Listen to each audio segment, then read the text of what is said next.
Wanasema ya kwamba wivu au kwa Kiingereza envy inachangia sana kwenye kufanya watu waingie kwenye madeni na kutokuweza kuwa na uwekezaji au kununua assets ambazo zitawasaidia kuwa financially free katika miaka yao ya baadaye. Kwa mfano, unakuta mtu anaona mwenzake kanunua bonge la jumba la gorofa kubwa, akiingia anachanganyikiwa, na yeye anakuchukua mortgage ili ajenge jumba likubwa linalofanana na kama la mwenzake au kama anavyoona yeye anavyofikiria. Mwingine anaanza kwenda vacation holiday na familia, na yeye huyu anachukua mkopo anaenda kwenye vacation.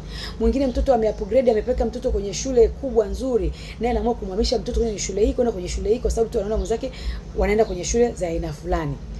Mwingine unakuta labda ananunua dhahabu, accessories nzuri, mwingine anaamua sijui kununua gari kubwa kwa sababu anaona mwenzake na bonge la gari nzuri, hivyo na hivyo.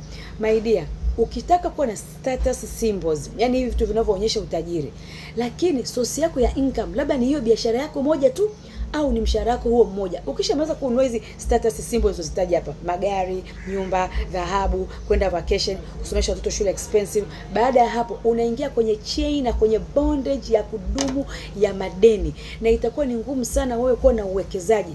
Uwezo kusikia una bondi ya milioni 200, unasijui umewekeza, una nyumba real estate huko, nyumba 20, nyumba 50, nyumba 100, si umeanzisha kampuni, una biashara 5 6, itakuwa ni ngumu sana. Kwa sababu kama kipato chako ndio hicho kimoja, biashara yako ndio hiyo moja, alafu ndio unailipia marejesho ya hizi nyumba ulizojenga za kuishi, hii gari, hizi dhahabu, hizi vacation, hutoweza kusogea mbele. Na ukisogea mbele utakuwa unachelewa.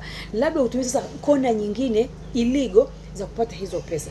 Kwa hiyo my dear friend, acha kuenvy watu na lifestyle zako. Sometimes watu wanachukua kwa sponsors, wengine wanachukua tu kwenye njia ambazo sio halali, wengine wako connected kwenye watu wakubwa huko, kwenye whatever, kwenye mifumo huko mikubwa, wako connected kwa wanapata